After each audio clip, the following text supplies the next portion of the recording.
अस्सलाम वालेकुम।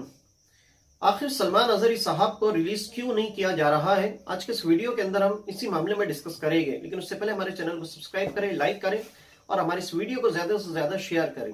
जैसा कि आप जानते हैं, सलमान अजहरी साहब को हेड स्पीच के मामले में गिरफ्तार किया गया है और उन्हें जूनागढ़ से बाइज्जत बरी भी कर दिया गया है, लेकिन दोबारा उन्हें पुलिस तहवील के अंदर ले लिया गया। आखिर ऐसा क्यों, आप जानते हैं। कानपुर के सूफी एसोसिएशन की सूफी कौसर मजीदी, ये सलमान अजहरी साहब के ताल्लुक से इससे पहले से बोलते आ रहे हैं और सूफी कौसर मजीदी के आपने कई वीडियोस वगैरह देखे होंगे। इससे पहले भी उन्होंने सलमान अजहरी साहब के मुतालिक बहुत मर्तबा जहर उगला था। उनका ये लेटर है, हम आपको बताते हैं कि किस तरीके के मुद्दे, किस तरीके के पॉइंट्स उन्होंने सलमान अजहरी साहब के मुतालिक बोला है। और इसी को लेके जो एटीएस ऑफिसर है वो टारगेट बना रहे हैं और कह रहे हैं कि इनके मुतालिक सलमान अजहरी साहब की इन्वेस्टिगेशन होगी, तहकीकात होगी, उसके बाद ही किसी नतीजे पर हम पहुंचेंगे।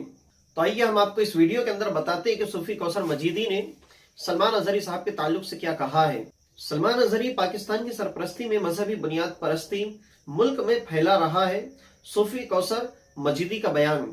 आगे कहते हैं, कानपुर सूफी खानका एसोसिएशन ने गुजरात में मजहबी मुनाफिर फैलाने के इल्जाम में गिरफ्तार मुतनाज़े मौलाना सलमान अजहरी के खिलाफ एक महाज शुरू किया है। सलमान अजहरी को यूएपीए के तहत हिरासत में लेने और उनके पाकिस्तानी कनेक्शन की तहकीकात का मुतालबा किया है और इस सिलसिले में मरकजी वजीर दाखिला अमित शाह, गुजरात के वजीर आला और पुलिस चीफ को भी खत लिखा है।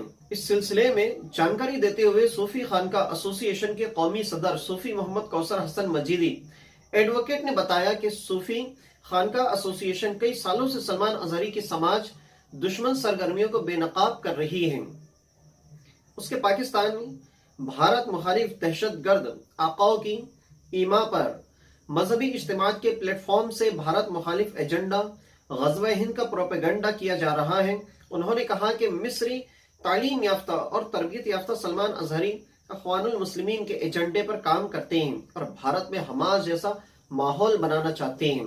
आगे लिखते हैं, गुजरात में मुतनाज़िया बयान देने पर सलमान अजहरी की गिरफ्तारी का खैर मकदम करते हुए सूफी कौसर मजीदी ने कहा कि सलमान अजहरी के खिलाफ कर्नाटक में फसाद भड़काने के निस्फ दर्जन से जायद मुकदमा दर्ज हैं।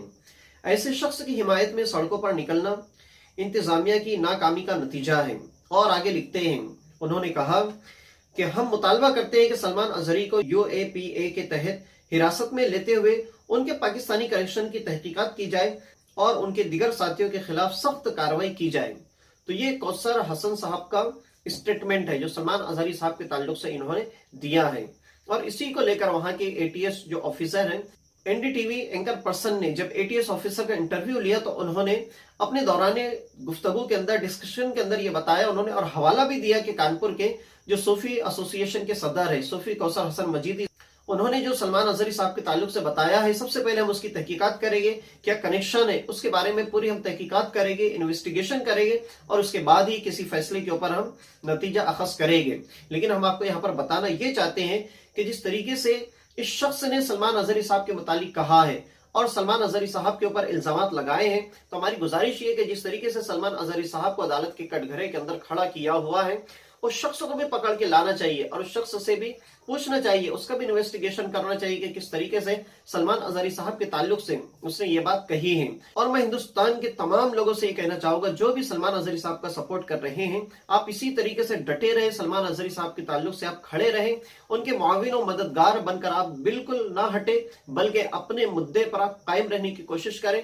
और हमें खुशी इस बात की है कि सलमान अजहरी साहब के सपोर्ट के लिए सारे हिंदुस्तान भर में लोग सड़कों पे उतरे हुए हैं और एहतजाज कर रहे हैं। ये बहुत अच्छी बात है। लेकिन हम यहाँ पर यह भी कहना चाहेंगे कि इस शख्स के बारे में भी हमें कोई ना कोई एक्शन लेना जरूरी है, क्योंकि इस तरीके की बातें करने वाली ये जो शख्स है, आखिर इनके पास प्रूफ क्या है, ये किस रेफरेंस के ऊपर बात कर रहे हैं, तो इनसे भी जवाब तलब करना चाहिए। अगर तो ये झूठे इल्जाम है तो इनके ऊपर भी एफआईआर करवाना चाहिए और इनको इनकी सजा बिल्कुल मिलनी चाहिए। एक तरफ तो सलमान अजहरी साहब की रिहाई के लिए लोग कोशिश कर रहे हैं और आए दिन उनके ऊपर एफआईआर दर्ज हो रही है।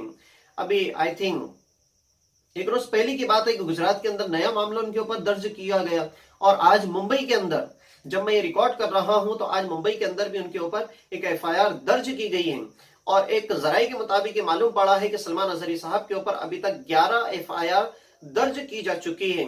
तो मेरी तमाम साथियों से गुजारिश है, जो भी जिस तरीके से भी सलमान अजहरी साहब का सपोर्ट कर रहे हैं, उनसे मेरी गुजारिश है कि वो अपनी जगह पर टिके रहें। सलमान अजहरी साहब के मुतालिक जो भी आप कोशिश कर रहे हैं, उस कोशिश में लगे रहें और उस वक्त तक हमें कोशिश जारी रखनी है जब तक कि सलमान अजहरी साहब को रिलीज नहीं किया जाता है। अलबत्ता यह है कि हम आज के इस वीडियो के अंदर एक बात आपको यह भी बताना चाहेंगे कि सलमान अजहरी साहब के अलावा भी जितने बेकसूर मुसलमान जेलों के अंदर कैद हैं, बेकसूर हमारे नौजवान फर्जी मुकदमात के अंदर जेलों के अंदर जिंदगी काट रहे हैं, तो उनकी रिलीज के लिए भी हमें कोई ना कोई मंसूबा बनाना है, उनकी हिमायत के लिए भी हमें खड़ा होना है और हमारी कोई ऐसी टीम होनी चाहिए कि उनकी रिलीज के लिए भी हम जद्दोजहद करें और बेकसूर मुसलमानों को जेल से हम निकाल सकें और उनकी जिंदगी बहाल करने के लिए हमें कोशिश करनी चाहिए।